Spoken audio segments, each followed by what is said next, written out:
Hello, welcome to commerce journey. मेरा नाम है पीयूष जैन और आज ये वीडियो आपके लिए लेकर आए हैं ताकि इस चैप्टर के एनालिटिकल प्रोसीजर्स, ये इंटरमीडिएट के लिए चैप्टर नंबर 8 है, एसए नंबर 520, उसके कुछ एमसीक्यूज हम लोग डिस्कस कर पाएं।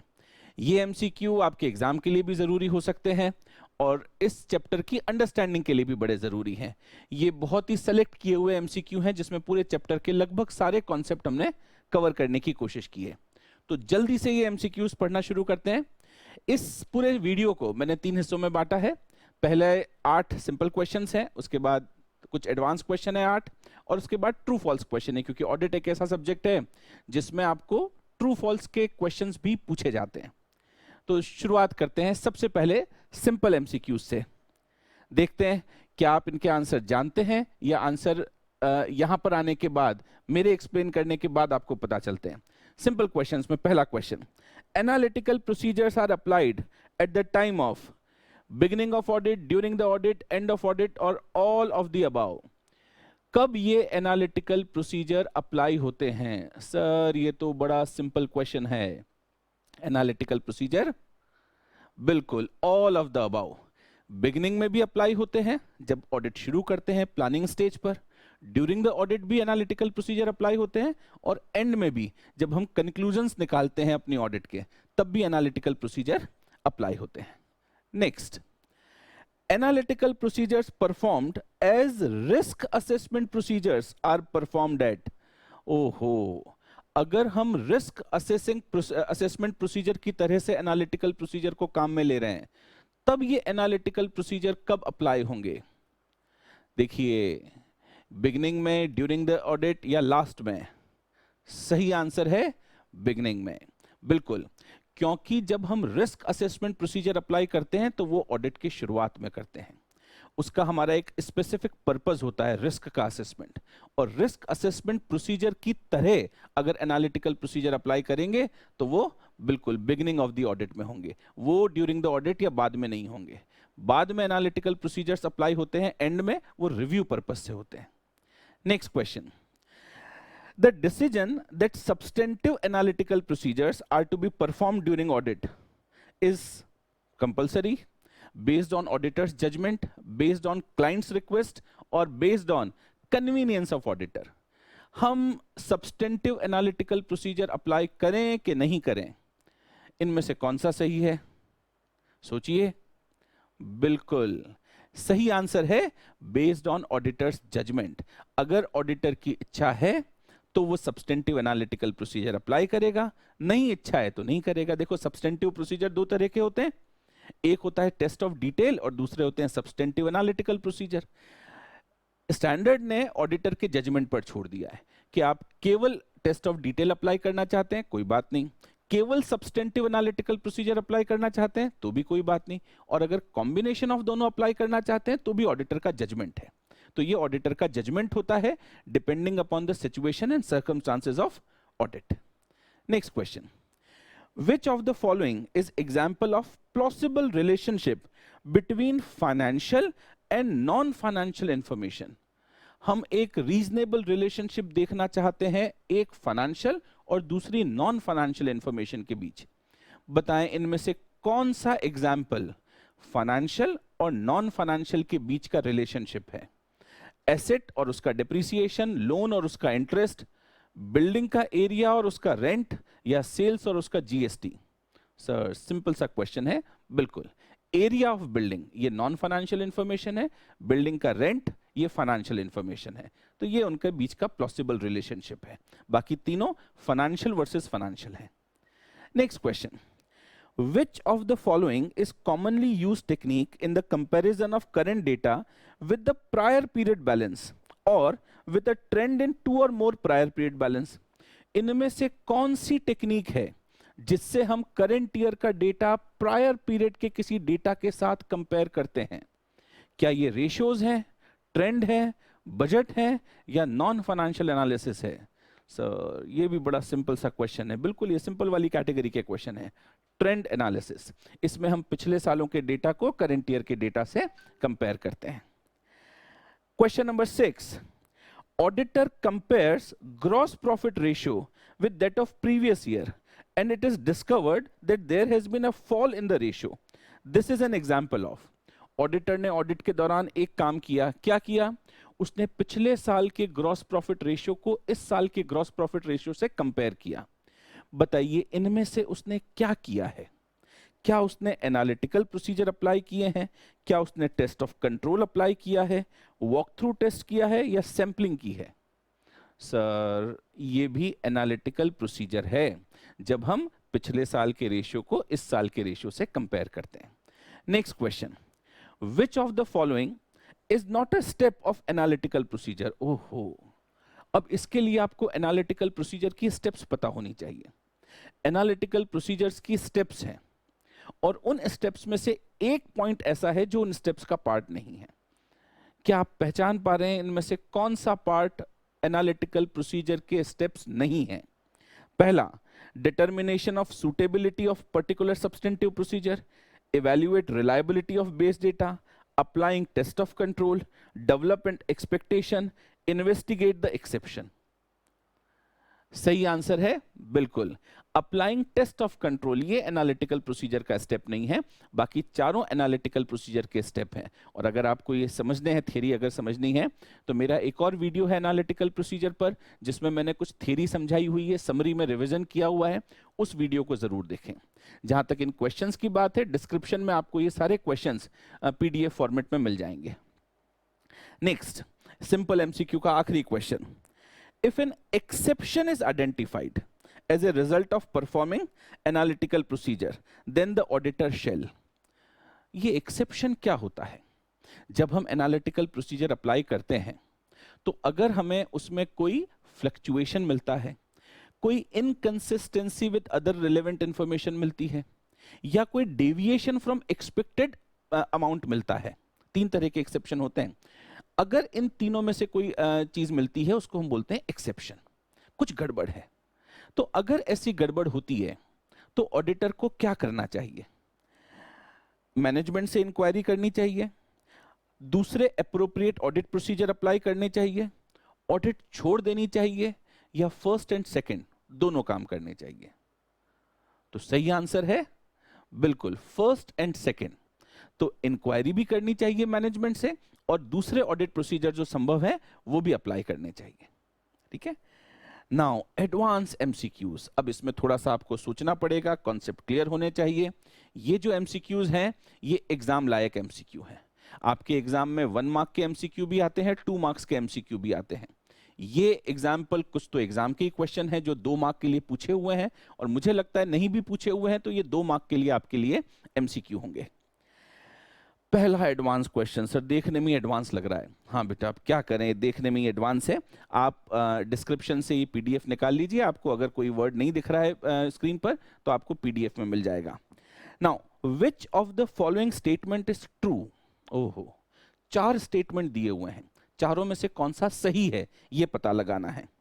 पहला लिखा है when inherent risk is high, inherent risk ज्यादा है, खतरा ज्यादा है, auditor shall perform test of detail in preference to substantive analytical procedure। खतरा ज्यादा हो तो substantive analytical procedure नहीं, test of detail अप्लाई करने चाहिए। बताइए। दूसरा, when inherent risk is high, खतरा ज्यादा हो तो evidence obtained from the substantive analytical procedures are sufficient। केवल substantive analytical procedure से मिले हुए evidence sufficient होते हैं जहां पर खतरा ज्यादा होता है। तीसरा, when inherent risk is low, यहां खतरा कम है, तसल्ली है, चीजें गलत नहीं होंगी। Auditor shall not perform substantive procedure, वहां पर substantive procedure की जरूरत ही नहीं है। Last, in audit, auditor shall perform either test of detail or substantive analytical procedure, not both। Audit करते वक्त या तो टेस्ट ऑफ डिटेल या सब्सटेंटिव एनालिटिकल प्रोसीजर, दोनों में से कोई भी एक आपको परफॉर्म करना है। बताइए कौन सा स्टेटमेंट आपको ठीक लग रहा है?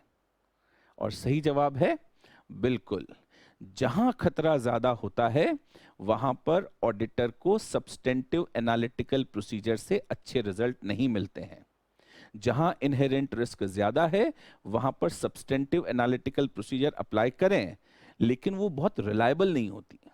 वहां पर टेस्ट ऑफ डिटेल ही प्रेफरेबल है। दोनों अप्लाई कीजिए, कोई दिक्कत नहीं है, ज्यादा अच्छा है दोनों अप्लाई करें तो, लेकिन प्रेफरेंस टेस्ट ऑफ डिटेल को मिलती है। अब सर टेस्ट ऑफ डिटेल क्या होता है बेटा, इसके लिए आपको थोड़ा सा मेरा वो एक्सप्लेनेशन वाला वीडियो देखना पड़ेगा, ये अपन सिर्फ क्वेश्चंस कर रहे हैं। Next question, which of the following is not the objective of analytical procedure performed as risk assessment procedure? अभी अपन ने बात की थी रिस्क असेसमेंट प्रोसीजर की तरह से एनालिटिकल प्रोसीजर अगर हम अप्लाई करते हैं तो ये कब अप्लाई करते हैं, ये अप्लाई करते हैं शुरुआत में। अब इनमें से कौन सा ऑब्जेक्टिव ऐसा है जो रिस्क असेसमेंट की तरह के का ऑब्जेक्टिव नहीं है? तो इनमें ऑब्जेक्टिव लिखे हुए हैं, identify aspect of business which the auditor was unaware, provide a basis of designing the response of assessed risk, to corroborate conclusion formed during the audit, and help in identifying unusual transaction. अब देखिए, जब हम analytical procedure risk assessment की वजह से कि risk खतरे को पहचानने के लिए एनालिटिकल प्रोसीजर अप्लाई कर रहे हैं, तो इनमें से कौन सा ऑब्जेक्टिव काम का नहीं है? और सही जवाब है ये। बेटा नाम में कंक्लूजन आ गया। अगर हम ऑडिट के रिजल्ट के कंक्लूजन को जज करना चाहते हैं तो वो रिस्क असेसमेंट प्रोसीजर थोड़ी ही होगा, वो तो कंक्लूजन वाले रिव्यू प्रोसीजर का पार्ट होगा। एनालिटिकल प्रोसीजर जब हम खतरे को पहचानने के लिए काम में लेते हैं तो शुरुआत में काम में लेते हैं। जब हम रिव्यू ऑडिट को रिव्यू करने के लिए एनालिटिकल प्रोसीजर काम में लेते हैं तो एंड में काम में लेते हैं। तो कंक्लूजन जब निकालते हैं तो वो एंड वाले एनालिटिकल प्रोसीजर से निकलता है। शुरुआत वाले एनालिटिकल प्रोसीजर से बाकी तीनों ऑब्जेक्टिव कवर होते हैं। बाकी तीनों ऑब्जेक्टिव हम बिजनेस के उन एरिया को समझ सकते हैं जिन एरिया में बिजनेस है, तो ये सारी चीजें आपको रिस्क असेसमेंट। देखिए, आपको एनालिटिकल प्रोसीजर अगर पढ़ना है, अच्छे से समझना है, तो केवल ऐसे 520 से काम नहीं चलेगा।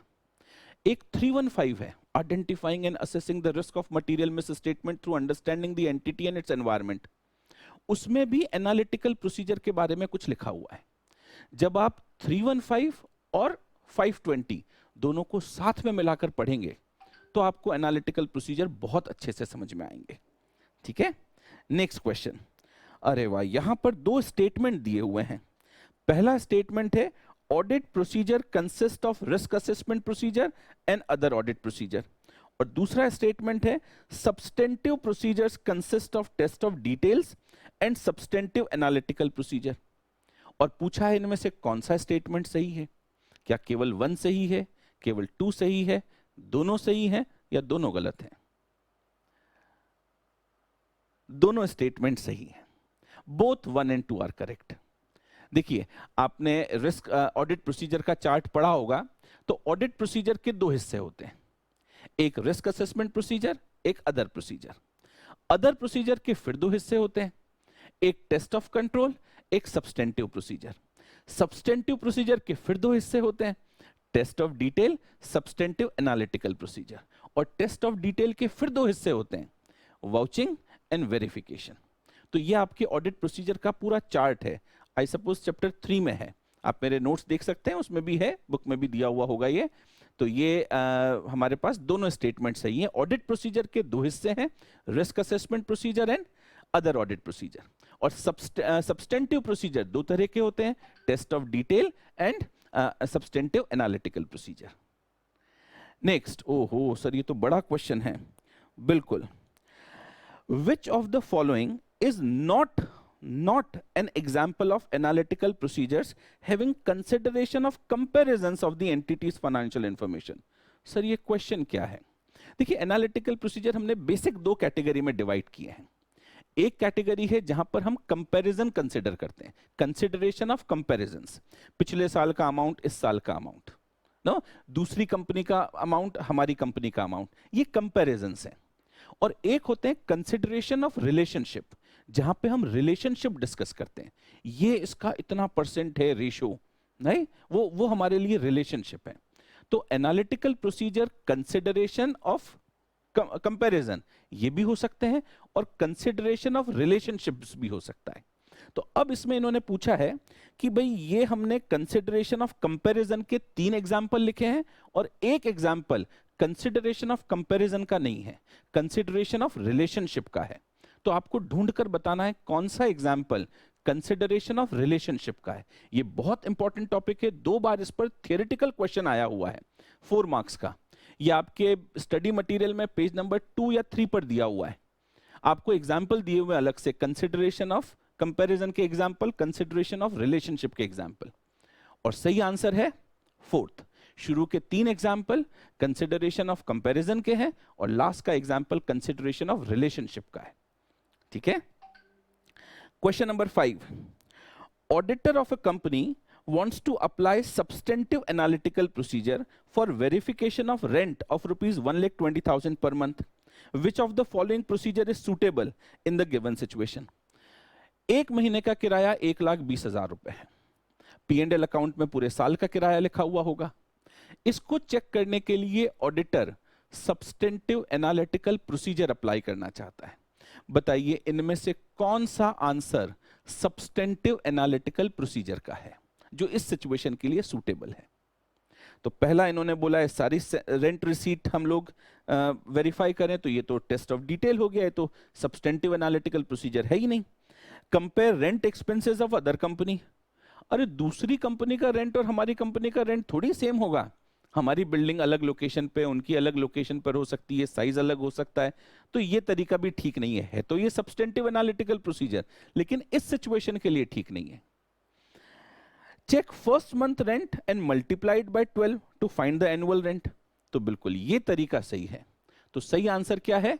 बिल्कुल ये 3rd वाला सही आंसर है आपका, जिसमें हम 1 महीने का रेंट चेक कर लेंगे रैंडमली और उसके बाद उसको 12 से मल्टीप्लाई करके देख लेंगे। Next question, if internal control related to a particular assertion then auditor shall place, ये शायद क्वेश्चन में मिसप्रिंट है, internal control related to particular assertion is weak, internal control weak है ना, then auditor shall place reliance on which of the following audit procedure. अगर internal control system weak है तो क्या होगा? क्या हम टेस्ट ऑफ डिटेल अप्लाई करें, सब्सटेंटिव एनालिटिकल प्रोसीजर अप्लाई करें, टेस्ट ऑफ कंट्रोल, या कोई भी नहीं? देखिए जहां इंटरनल कंट्रोल सिस्टम स्ट्रांग होते हैं वहां पर सब्सटेंटिव एनालिटिकल प्रोसीजर ज्यादा काम के होते हैं, ज्यादा सूटेबल होते हैं। ये सूटेबिलिटी ऑफ एनालिटिकल प्रोसीजर पर बहुत क्वेश्चन पूछते हैं।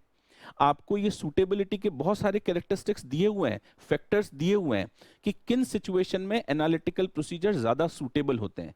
ये पॉइंट जरूर पढ़िएगा। तो हमारे पास जहां इंटरनल कंट्रोल सिस्टम स्ट्रांग होता है वहां एनालिटिकल प्रोसीजर्स ज्यादा परसुएसिव एविडेंस प्रोवाइड करते हैं, ज्यादा अच्छे होते हैं।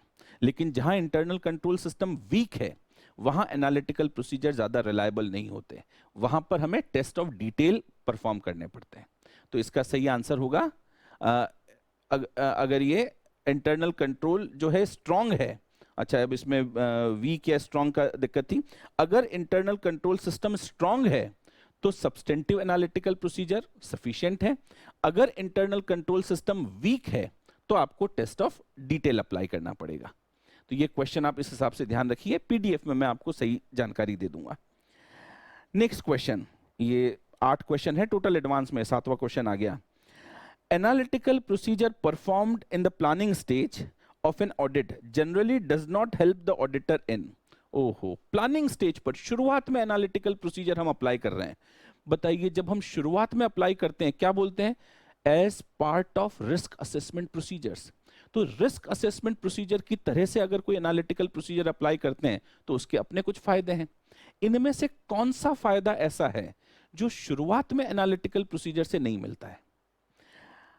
Helps determine the nature, timing and extent of other audit procedure, directs attention to potential risk area, indicate important aspect of the business, or assist the auditor to draw a reasonable conclusion on which to base the auditor's opinion. Sir बड़ा clear हो गया कि conclusion निकालने में वो planning के वक्त perform किए हुए एनालिटिकल प्रोसीजर थोड़ी काम आएंगे।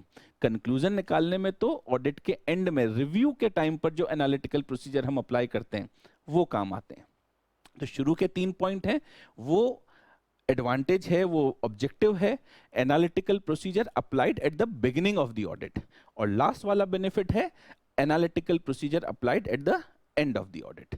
तो एनालिटिकल प्रोसीजर कब अप्लाई करें, उसके अपने अपने अलग फायदे हैं। अगर हम बिगिनिंग में अप्लाई करते हैं तो उसके अपने फायदे होते हैं, अगर हम लास्ट में अप्लाई करते हैं तो उसके अपने अलग फायदे होते हैं। ये आपको फायदे समझने पड़ेंगे, ठीक है। लास्ट क्वेश्चन एडवांस एमसीक्यू का, फिर ट्रू फॉल्स के क्वेश्चन शुरू करेंगे। The basic assumption underlying in use of analytical procedure is, बताइए बेसिक अजम्पशन क्या है। हम एनालिटिकल प्रोसीजर यूज करना चाहते हैं तो एनालिटिकल प्रोसीजर यूज करने से पहले हम क्या अज्यूम कर लेते हैं। हम it helps the auditor to study relationship amongst elements of financial information.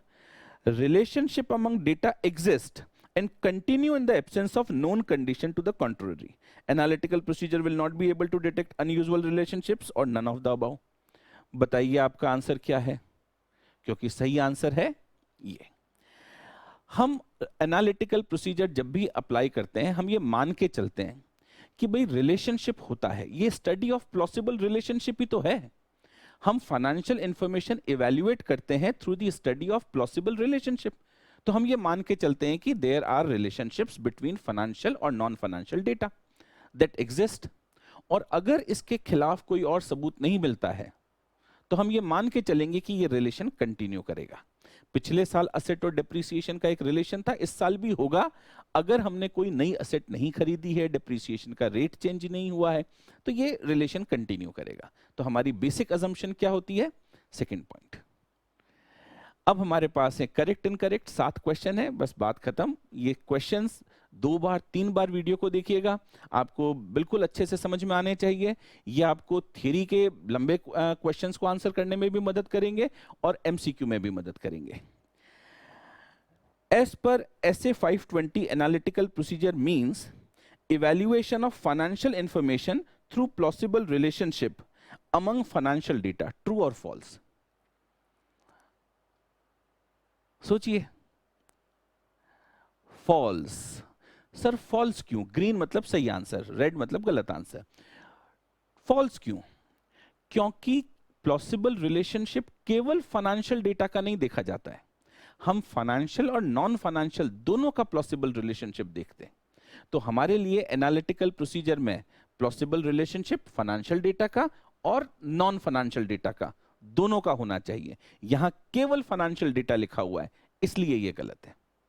Next, as per SA 520 analytical procedures also encompass such investigation as is necessary of identified fluctuations or relationships that are inconsistent with other relevant information or that differ from the expected values by a significant amount. बताइए क्या analytical procedure में ये investigation भी शामिल होती है? True false? The answer is true. बिल्कुल, analytical procedure में प्लॉसिबल रिलेशनशिप की स्टडी है, फाइनेंशियल नॉन फाइनेंशियल दोनों की, और साथ में इन्वेस्टिगेशन है एक्सेप्शन की। एक्सेप्शन कितने? 3, fluctuations, inconsistencies with other information and deviation from expected amount. तो ये 3 एक्सेप्शन है, तीनों एक्सेप्शन की इन्वेस्टिगेशन, अगर एक्सेप्शन है तो उसको इन्वेस्टिगेट करना, ये भी एनालिटिकल प्रोसीजर का पार्ट होता है। Next question, in the planning stage analytical procedures would not in any way assist the auditor. Planning stage पर एनालिटिकल प्रोसीजर ऑडिटर की कोई मदद नहीं करते हैं। बेटा हम डिस्कस कर चुके हैं, बिल्कुल मदद करते हैं, ये स्टेटमेंट फॉल्स है ना। Next, substantive analytical procedures are generally more applicable to large volume of transaction that tend to be predictable over the years. Analytical procedures हम लार्ज वॉल्यूम ऑफ ट्रांजैक्शन, बहुत सारे ट्रांजैक्शन हो जो साल दर साल प्रिडिक्टेबल होते जाएं, ऐसे डेटा पर ज्यादा अच्छे से काम करते हैं। बताइए, ट्रू, बिल्कुल, हमारे लिए बिल्कुल ओवर द ईयर प्रिडिक्टेबल हो ऐसे ट्रांजैक्शन के लिए एनालिटिकल प्रोसीजर ज्यादा सूटेबल है। Next, when internal control over the preparation of financial information is strong, then the auditor may assume the reliability of data for the purpose of designing substantive analytical procedure. ये चीज अपन ने discuss की थी, एक वो जो question में थोड़ी प्रिंटिंग मिस्टेक हो गई थी। If internal control system is strong तो एनालिटिकल प्रोसीजर्स हमारे लिए ज्यादा सूटेबल हो जाते हैं, उसके लिए जो डेटा हम लोगों को चाहिए उस पर हम ज्यादा भरोसा कर सकते हैं, इसलिए एनालिटिकल प्रोसीजर के रिजल्ट ज्यादा अच्छे होते हैं। तो अगर हमारे पास इंटरनल कंट्रोल सिस्टम स्ट्रांग होता है तो बिल्कुल एनालिटिकल प्रोसीजर्स ज्यादा रिलायबल होंगे। Next, the auditors substantive procedures at the assertion level means substantive analytical procedures only। ये भी अपन डिस्कस कर चुके एक क्वेश्चन में। क्या सब्सटेंटिव प्रोसीजर में केवल सब्सटेंटिव एनालिटिकल प्रोसीजर्स ही आते हैं? False. Substantive procedures at assertion level उसके दो हिस्से होते हैं, टेस्ट ऑफ डिटेल और सब्सटेंटिव एनालिटिकल प्रोसीजर। वो जो चैप्टर 3 का मैंने रेफरेंस लिया था ना, पूरा चार्ट, ऑडिट प्रोसीजर 2, उनमें अदर ऑडिट प्रोसीजर में test of control, substantive procedure, substantive procedure में test of detail, substantive analytical procedure, test of detail में वाउचिंग और वेरिफिकेशन। तो इसमें दोनों चीजें आती। लास्ट क्वेश्चन हमारे इस लेक्चर का, analytical procedures are required in the planning phase only. क्या केवल प्लानिंग फेज पर ही एनालिटिकल प्रोसीजर चाहिए? ड्यूरिंग द ऑडिट नहीं चाहिए? ऑडिट कंक्लूड होती है रिव्यू स्टेज पर नहीं चाहिए? बताएं। फॉल्स। बिल्कुल, हमको हर स्टेज पर एनालिटिकल प्रोसीजर चाहिए। जब ऑडिट शुरू होती है तब रिस्क असेसमेंट प्रोसीजर की तरह से एनालिटिकल प्रोसीजर चाहिए। ड्यूरिंग द ऑडिट हम वो एनालिटिकल प्रोसीजर अप्लाई करते हैं, और लास्ट में रिव्यू के पर्पज से हमको एनालिटिकल प्रोसीजर चाहिए। तो हमको एनालिटिकल प्रोसीजर हर स्टेज पर चाहिए। तो ये था हमारा डिस्कशन। कुल मिलाकर 20-25 क्वेश्चंस हैं। ये क्वेश्चंस आपकी प्रिपरेशन में मदद करेंगे, ऐसा मेरा पूरा भरोसा है। इस वीडियो को अच्छे से देखिए, और अगर आपको ये वीडियो अच्छा लगा हो, हमें एनकरेज करते रहिए। ऐसे वीडियोस हम और बनाएंगे। आपकी कोई क्वेरी हो तो नीचे कमेंट बॉक्स में डालिए, मैं आपको बिल्कुल क्वेरी का आंसर करूंगा। आपकी कोई डिमांड हो, कोई पर्टिकुलर वीडियो की डिमांड हो, वो भी हमें बताइए, और अच्छे से पढ़ाई कीजिए। आज के लिए इतना ही है। Thank you.